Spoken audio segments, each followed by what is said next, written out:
water slasher searching for a creature feature. Splasher, splasher. Creature features mermaid fever splash. Creature features, creature features. Our story begins with two unlikely partners, Malcolm, a man driven by ambition, and Mona, a hairdresser with a knack for the mystical. Together they are about to uncover a secret that will change everything. In a dimly lit salon, neon lights flicker against the metallic walls. Mona, her hands steady, finishes styling her client's hair. On the counter sits a strange device, a crystal ball glowing faintly connected to a sleek VR headset. The mermaids have been located. It's time.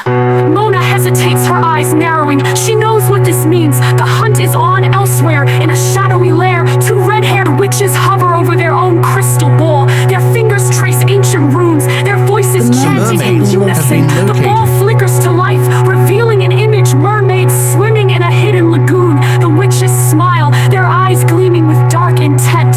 The race has begun. Have been located. The city erupts in chaos. Robotic enforcers patrol the streets, their red eyes scanning for targets. Explosions light up the night as factions clash. Witches, mercenaries, and the Pale Man Society, all vying for dominance. A woman runs for her life, her breath ragged, her eyes wide with fear. Behind her the enforcers close in, relentless and unfeeling. Out on the open sea, a lone boat cuts through the dark waves. At its helm stands a woman, fierce and determined. Her eyes scan the horizon, searching for the creature she's sworn to protect. Mermaids swim nervously around the boat, their eyes wide with fear. At her feet lies a strange creature, a maroon-colored, spore-covered being she's just rescued. She whispers to them, her voice steady, "Stay close, I'll protect you." In the heart of the swamp, the factions collide. Gunfire echoes through the night as the Pale Man Society, the witches, and Malcolm's group fight for control. A black woman fires a shotgun, her face streaked with blood and determination. A pale man grabs her arm, forcing her to aim at another target. "Shoot!" he commands, "or you're done!" In the distance, a woman bursts into flames, her screams piercing the night. She was the key, the connection to the mermaids, and now she's gone. The swamp falls silent. The factions retreat, their goals unmet. The hunt resets. The secret of the mermaids remains hidden, for now.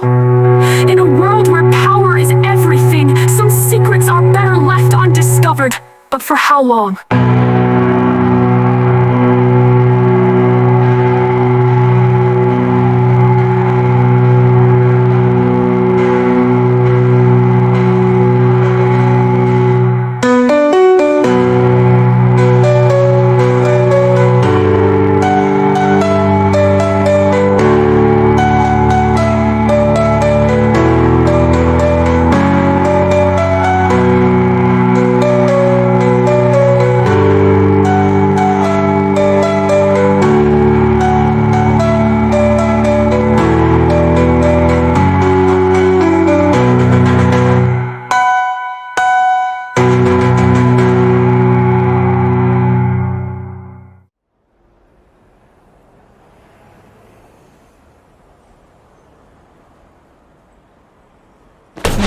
Becky Lou buzzed through the door.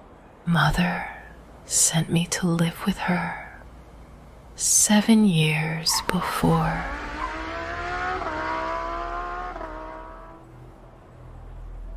My mother was a mermaid, mystical and magical, but her magic was no match for pale-faced Pastor Pipa. People say pale-faced Pastor Pipe put my mama up to put down my daddy. And every other wife was instructed to do the same. The real black women in the community resisted. They refused. And with retribution. Sisters. They turned on any sort or form of humanity they had left inside of them. Pale-faced Pastor was putting his Mac hand down, and he was doing it in a major way. They say The way that you get to a woman's heart is through her stomach.